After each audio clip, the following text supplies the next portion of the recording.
प्रश्नोत्तरी। गुरुवर नमोस्तु। भगवान श्री राम बलभद्र थे, फिर भी उन्होंने केवली भगवान से अपने मोक्ष के संबंध में प्रश्न किया था, ऐसा क्यों? क्योंकि बलभद्र को अवध ज्ञान नहीं होता। बलभद्र मोक्ष जाते ही हैं सो बात नहीं, कुछ बलभद्र स्वर्ग भी गए, तो कब उनको वो कैसे निर्णय करें कि मेरा मोक्ष होगा? क्योंकि बलभद्र का मोक्ष जाना नियामक नहीं है, स्वर्ग भी बलभद्र चले जाते हैं और बलभद्रों को अवध ज्ञान भी नहीं होता। वो तो ये भी नहीं जान पाए कि मेरा भाई लक्ष्मण नारायण है, नारायण पद पे। जब वो कोटिशिला से उन्होंने निमित्त ज्ञानियों से सुना था कि जो कोटिशिला उठा लेगा वो ही नारायण होगा, जब कोटिशिला उठाई तो नारायण पद का उन्होंने निर्णय किया। तो ऐसी स्थिति में बलभद्र के लिए प्रश्न करना कोई बड़ी चीज़ नहीं है, क्योंकि उनका मोक्ष जाना नियामक नहीं होता है, इसलिए। गुरुवर नमोस्तु। सामाजिक स्थलों पर आयोजित होने वाले धार्मिक कार्यक्रमों में लगाई गई बोलियों में दिया गया धन क्या दान की श्रेणी में आएगा? ही है। बोलियां एक जैन धर्म की सबसे बड़ा प्रभावना का अंग है। बोलियां समाज के राग देश को मिटाने का सबसे बड़ा सरल रास्ता है। बोलियों से लोगों को पता चलता है कि इसकी महिमा क्या है।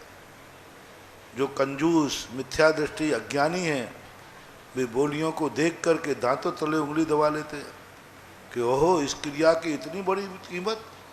एक भगवान के ऊपर कलश डालने की कीमत 11 करोड़। क्या हो गया?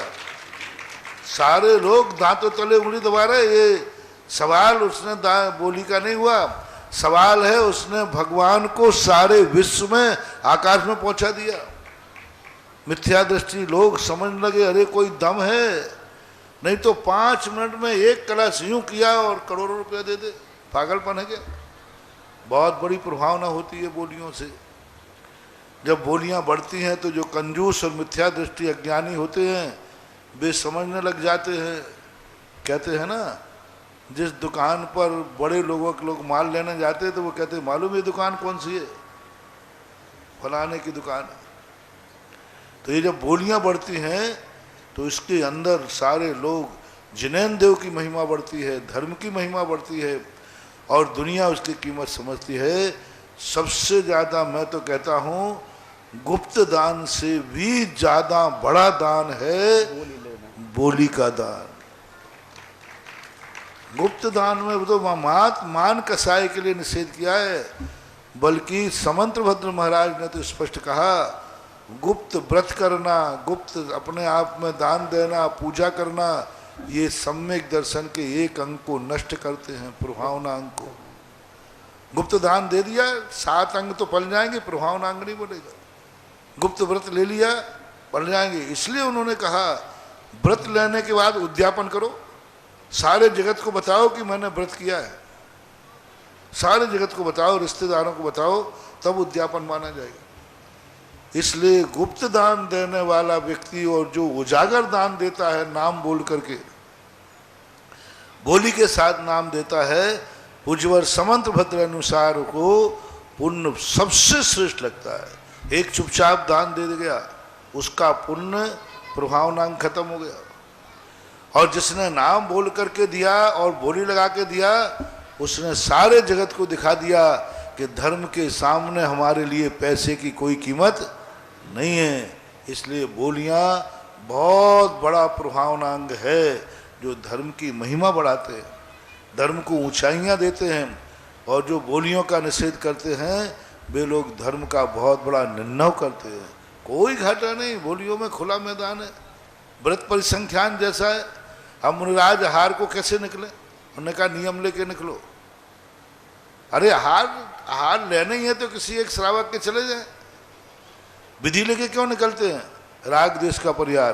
बोलियां क्यों लगती हैं? जिससे कोई राग द्वेष नहीं, बड़े सुपावे, नहीं तो खड़ा खड़ा पछतावे। सीधी बात है, बहुत अच्छी चीज है ये परंपरा, शाश्वत अविनाशी जीवित रहना चाहिए। इससे धर्म की बहुत बड़ी प्रभावना होती है। गुरुवर नमोस्तु। तीर्थ क्षेत्रों में हो रहे रात्रिकालीन विवाह उचित है या अनुचित? तीर्थ क्षेत्रों के अंदर रात्रि में शादियां होना उचित नहीं। मंदिरों के अंदर जो शादी होने की बात हमने कही है वो ऐसी पवित्र है कि दिन में कार्यक्रम हो, धोती दुपट्टा पहन कर के दूल्हा महाराज भगवान के सामने विधान करते हुए अपने फेरे पाड़े, जो जैन दर्शन के अनुसार है। लेकिन आज जो क्षेत्रों पर समाज एक अपनी सुविधा के लिए अथवा कमाने के लिए जो रात्रि भोजन की छूट कर रहे हैं, ये तीर्थ क्षेत्रों पर कदापि नहीं होना चाहिए। इससे बहुत बड़ा दोष है। क्षेत्र का अतिशय खत्म होता है।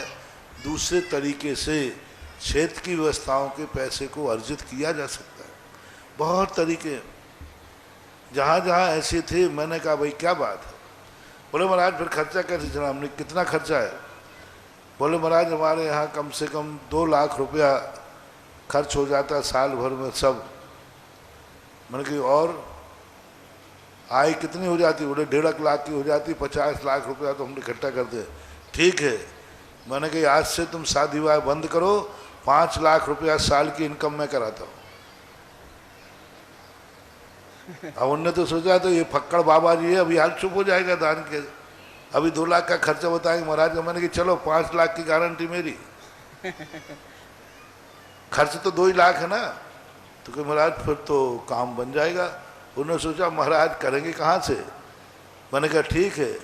दूसरे दिन सुबह मैंने जब समाज के सामने अभिषेक विधि सिखाई तो 10 लाख रुपया साल की व्यवस्था हो गई। खर्च 2 लाख की, 10 लाख रुपया साल की व्यवस्था कर दी। दोनों काम, धर्म भी हो रहे हैं, व्यवस्था भी हो रही है और लोग अवभाग्य भी मान रहे हैं। वहाँ की कमेटियाँ फेल होती हैं। जो कमेटियाँ स्वयं दान नहीं देती और दूसरों से दान लेती हैं तो लोग सोचते हैं आप लोग पदाधिकारी, माला पहनने को आप लोग हो, तीसरों पे जो है। तो फिर लोग बाग फिर दान देने में पीछे हट जाते। यदि आपको दान इकट्ठा करना है तो सबसे पहले कमेटी वालों को जम के दान देना चाहिए। फिर देखो दान की बौछार लगे। अध्यक्ष, मंत्री, कोषाध्यक्ष सबसे पहले अपना दान बोले। किसी क्षेत्र पर मंदिर बनना है, सबसे पहले कमेटी के कार्यकारण के मंदिर बनना चाहिए। अध्यक्ष, मंत्री, कोषाध्यक्ष, उपाध्यक्ष जितने भी होते हैं, सब जितने पदाधिकारी हैं, और मैं जब बस चले तो मैं तो कहूँगा उपाध्यक्ष उसी को बनाया जाए जो एक मंदिर बनाए, अध्यक्ष उसी को बनाया जाए। हाँ, उन्हीं को बनाया जाए जो, तो फिर सब मामला सही हो जाए। मैंने 3 नियम की इच्छा है। पहला तो उस कमेटी में जो गांव के मंदिरों होते हैं, कॉलोनियों के, उन्हीं को पदाधिकारी बनाया जाए जो अभिषेक पूजन का नियम लेवें। बहुत अच्छा। और दान में जिनकी समाज से सर्वाधिक राशि आए, और 30 क्षेत्रों पर तो नियम ही बना दिए जाए कि आजकल ये बताओ तुमने कितना दान दिया है, अध्यक्ष बनने के पहले पूछो उसे। इतना अच्छा चलेगा। वो व्यापारी होते ना, जो माल बेचना है तो जो माल नहीं बिक रहा उस कपड़े की एक शर्ट स्वयं सिला लो। तो कोई कहेगा भैया ये माल का, अरे भाई यदि गलत होता तो मैं क्यों पहनता, सब निकल जाता है। इसी प्रकार पदाधिकारी बोलियां लेने लग जाए। पदाधिकारी क्या कहते हैं, स्वयं तो 1 रुपये की बोली नहीं लेंगे और दूसरों से कहेंगे बोलियां लो, इसलिए प्रभाव नहीं पड़ता, इसलिए प्रभाव नहीं पड़ता। और हम लोग क्या करते हैं, सबसे पहले मैं अपने भक्तों को बोलियां दिलवाता हूँ। जो कुभक्त है वो फिर अपने आप नागर करके आता है कि भैया माल है, तभी तो महाराज ने अपने भक्तों को आशीर्वाद दिया है। अच्छा कार्य है। कमेटियों को सबसे पहले दान देना चाहिए। तीर्थ क्षेत्र के पदाधिकारियों को जो भी योजना निकले, उस योजना में तीर्थ क्षेत्र के पदाधिकारियों का सबसे पहले भागीदारी होना चाहिए। और जिसमें कमेटी की भागीदारी हो गई नियम से, वो योजना बहुत जल्दी पूरी होती है। फिर देखो लोग लाइन लगा देते हैं। ये व्यवस्था होना। गुरुवर नमोस्तु। षट आवश्यक में से गुरु उपासना का पालन कैसे करें? गुरु उपासना का अर्थ है उपस्थित रहना ही नहीं, गुरुओं के प्रति भक्ति, श्रद्धा भाव। आहार करने बैठे और आपने 9 बार नमोकार मंत्र पढ़ के कहा कि 2.5 दीप में जहाँ भी मुनिराज हों उनके आहार निरंतराय हों, उपासना हो गई गुरु की। और पूजा जब आप करते हो मंदिर में, गुरु की पूजा होती, गुरु का अर्घ चढ़ता है। देवसाद गुरु की पूजा होती है। तो उपासना का अर्थ होता है उनके प्रति अपनी श्रद्धा भक्ति रखना। गुरुवर नमोस्तु। 5 सवाएं क्या हैं और किस आगम में इनका अस्तित्व है? तो जैन दर्शन में समवाय की अलग परिभाषा है और वैष्णव दर्शन में अलग है। पंच समवाय का अर्थ होता है कि जो समवाय आकर के, जैसे जीव की उत्पत्ति होती है तो क्षिति जल पावक गगन शरीरा, 5 तत्व में अधम शरीरा, यानी 5 निमित्त मिलकर के किसी कार्य को करते हैं, उसको बोलते हैं समवाय। सम समीचीन रूपेण आओ गति, यानी आते हैं समय चारों तरफ से आकर के किसी कार्य को करने में संपादित करते हैं। अन्नमतावलंबी में समवाय नाम का एक पदार्थ होता है जो द्रव्यों को, गुण और आत्मा को जोड़ता है, जिसके माध्यम से द्रव्य सक्रिय हो जाता है। लेकिन जैन दर्शन में समवाय शब्द का अर्थ उज्ज्वल कुंदकुंद स्वामी ने श्री पंचास्तिकाय के अंदर समवाय संबंध को ही समवाय संबंध कहा। तादाद समवाय का अर्थ है जो बराबर रूप से रहता है, बराबर रूप से रहता है, यानी जहाँ आत्मा है वहाँ गुण है, जहाँ गुण है वहाँ आत्मा है। तो तादात्म्य संबंध को ही जैन दर्शन में समवाय संबंध बोलते हैं। अन्य दर्शनों में एक स्वतंत्र समवाय नाम का पदार्थ होता है। गुरुवर नमोस्तु। मंदिर निर्माण में पैसा देना ज्यादा उचित है या जरूरतमंदों को पैसा देना? हमारे यहाँ दान की कोई कीमत नहीं, देने की कोई कीमत नहीं है। जिसको दिया जा रहा है उसका उपयोग क्या करेगा वो। 1 लाख लोगों को भोजन करा दो तो क्या, जरूरतमंदों को भी करा दो तो क्या। एक चोर को जरूरत है, भूख लगी, उसको भूख से तड़प रहा है, तो उसकी जरूरत है कि रोटी दे दो, तो दे दोगे। एक शराबी तड़प रहा है, शराब के लिए जरूरतमंद है वो, यदि शराब नहीं मिलेगी तो मर जाएगा, तो क्या उसकी ज़रूरत पूरी कर दी जाए। एक स्मैक्सी के लिए स्मैक की ज़रूरत है, तो क्या स्मैक की उपलब्धि करा दी जाए। सवाल ये नहीं है कि तुम्हें किसको ज़रूरत है, पता नहीं किन किन लोगों को क्या क्या ज़रूरत है। सवाल है कि वो पात्र है कि नहीं, तुम्हारी रोटी खा के क्या करेगा वो, मकान बना करके क्या करेगा वो, उसको धंधा करा दोगे, धंधे के बाद जो इनकम होगी वो क्या करेगा वो। सबसे बड़ा जैन दर्शन का है। इसलिए हमारे यहाँ पात्र की कीमत है। भगवान के मंदिर में दिया हुआ दान से नियम से पुण्य ही होगा। भिखारी को खिलाने पर पुण्य हो कोई नियम नहीं। ऐसे ऐसे भिखारी देखे जो रोटी मांगते हैं, शाम को शराब पीते। जरूरत है उसकी रोटी की, जरूरत है, तो जरूरत के अनुसार हमारे यहाँ दान नहीं दिया जाता। सामने वाले का उपकार हो उसका दान। अनुग्रहार्थम एक शब्द दिया हमारा, अनुग्रहार्थम। तुम्हारे दान से उसका क्या अनुग्रह हुआ, उसका पाप बढ़ा, संसार बढ़ा कि क्या बढ़ा। इसलिए तुमने देखा होगा 1000 लोगों को बर भोजन कराने में उतना आनंद नहीं है जितना महाराज की अंजलि में 1 ग्रास देने में आनंद है। 1 ग्रास क्यों? सवाल है कि वे 1000 लोग खा करके क्या करेंगे।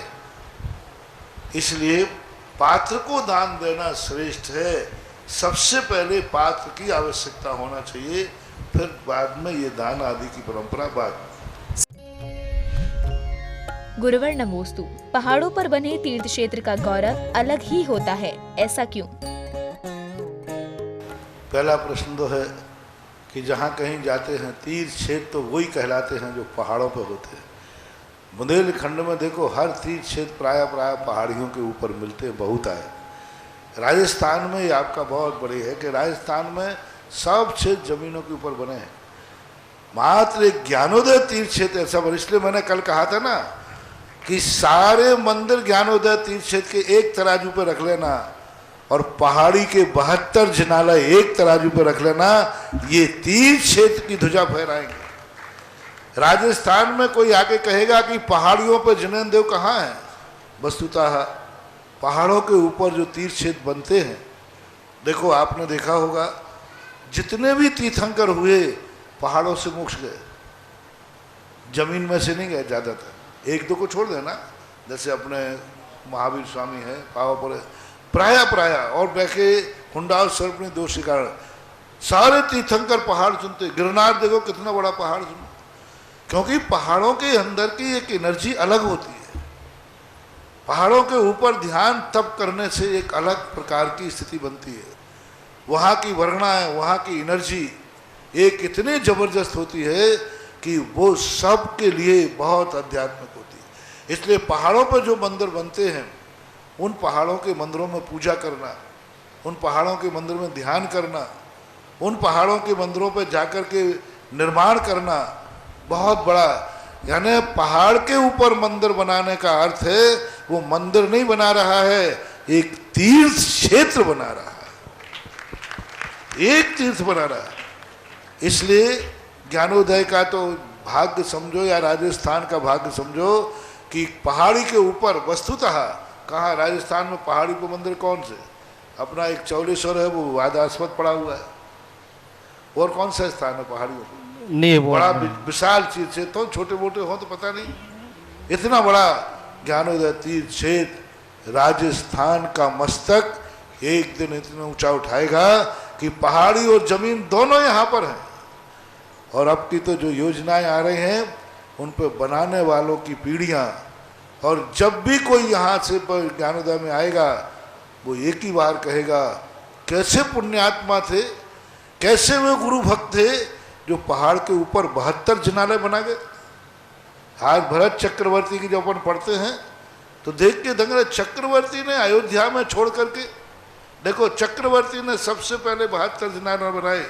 क्या अयोध्या में जमीन नहीं थी?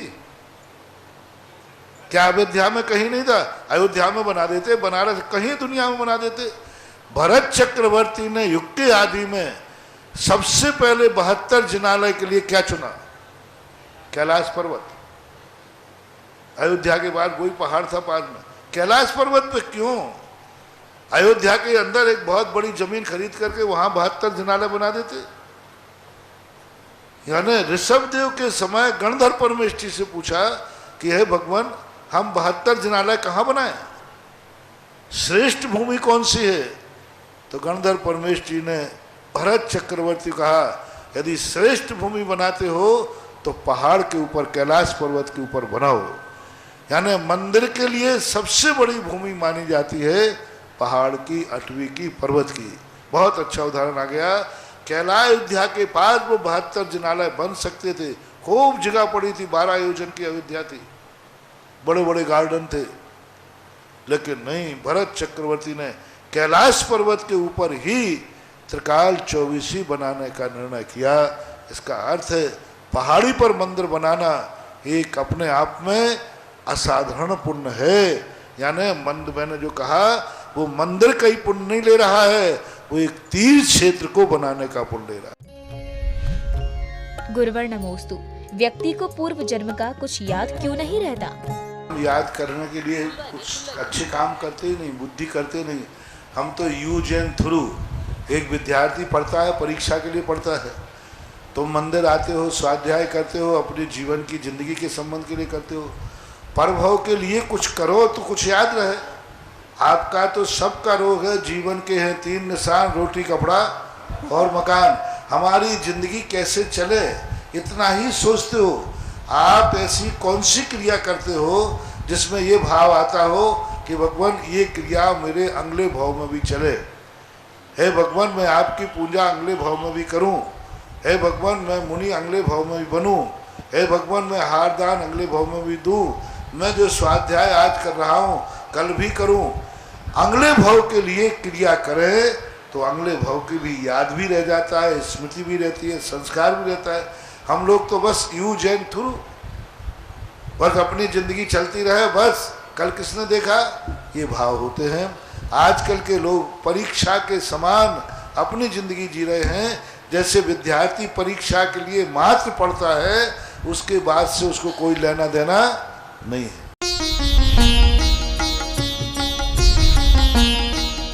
सुधा प्रश्नोत्तरी।